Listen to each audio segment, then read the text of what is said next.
Joe Biden's approval ratings aren't great, a trend that could have disastrous consequences for his party in November's congressional midterm elections.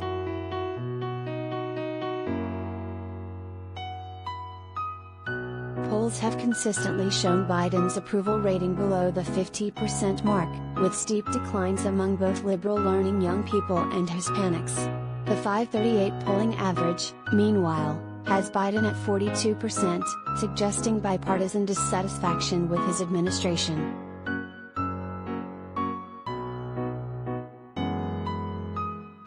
Biden's first year in office was marked by some historic victories, but the bulk of his agenda in Congress has totally stalled.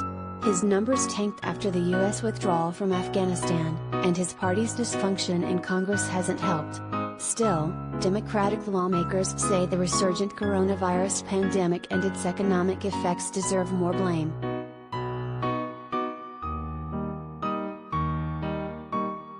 Americans have increasingly disapproved of Biden's handling of the coronavirus outbreak since the summer, when the Delta variant first surged. The more contagious but milder Omicron variant, which emerged during the holidays, exacerbated labor shortages and highlighted insufficiencies in COVID testing infrastructure, has not helped Biden's numbers.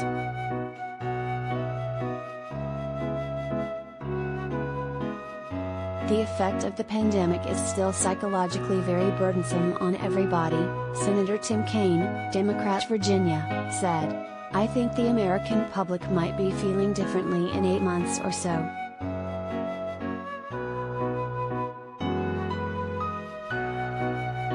I think a major factor is inflation, said Senator Richard Blumenthal, Democrat Connecticut, adding that he thinks Biden is blamed for stuff that's beyond his control. People go buy gas and milk and they're angry. We need to stop the rise in prices. He's taking some steps in that direction.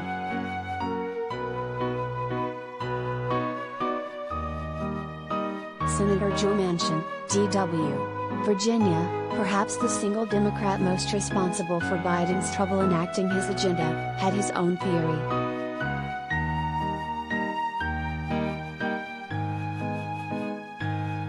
Maybe enough people aren't listening to him, Manchin told HuffPost.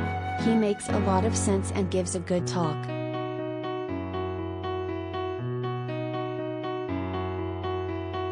With Build Back Better stalled, Biden's poor approval ratings have become an I told you so moment for progressives, who held up a vote on the bipartisan infrastructure bill for months, demanding that Build Back Better, their social spending and tax proposal, be passed alongside it.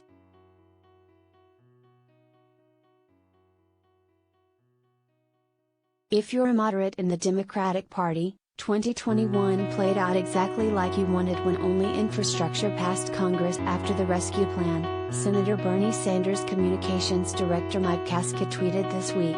So how do you answer for low approval ratings for the president and dimming prospects for the party in November?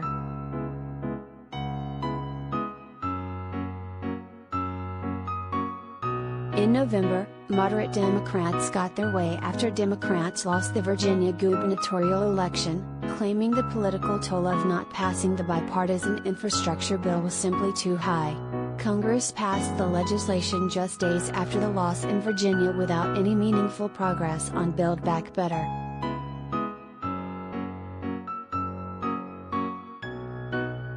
The timing may have ruined Biden's bipartisan moment of glory and turned it into more of a consolation prize, said Ian Russell, a pollster and former director of the Democratic Congressional Campaign Committee.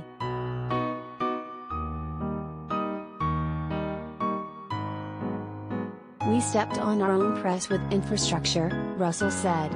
It was a panicked response.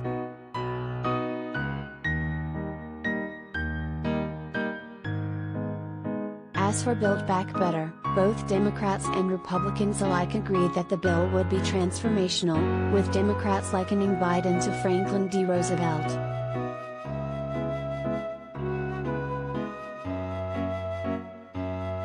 Expectations got out of control, Russell said.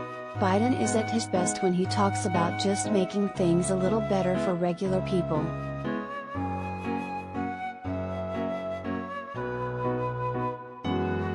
The White House is trying to do just that.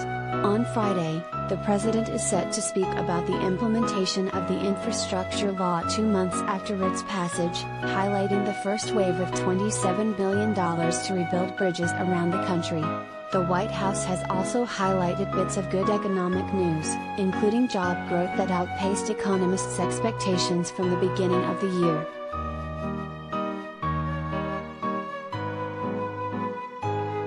But in the face of another wave of COVID-19 cases and inflation, and at a time when many of the emergency economic relief programs passed during the earlier waves of the virus have already lapsed, the infrastructure bill is clearly not on voters' minds, and earlier accomplishments, like the American Rescue Plan, have totally faded from political view.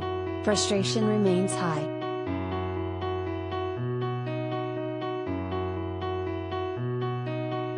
The American people are having an incredibly challenging time, the most challenging time I think our country has had since potentially the Civil War, so it's understandable that people are trying to figure out their own lives at the same time that all this other stuff is happening, said Senator Tina Smith, Democrat, Minnesota.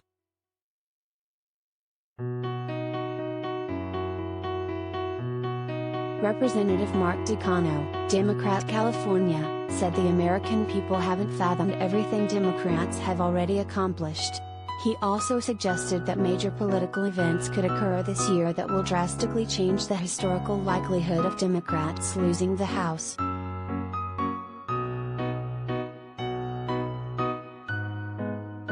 You have a Supreme Court that's poised to toss out Roe v. Wade. You got Donald Trump still agitating. There are revelations today that Leader McCarthy knows more than he's telling, about the January 6th Capitol attack. All this could add up to something that is far different than historical determiners.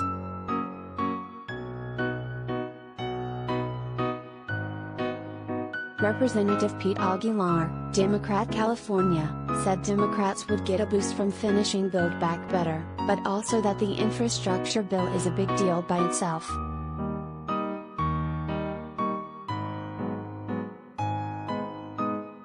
If infrastructure was all we passed, it's a significant victory, he said.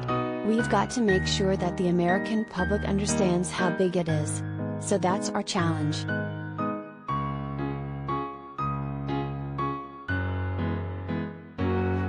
Kevin Robillard contributed reporting.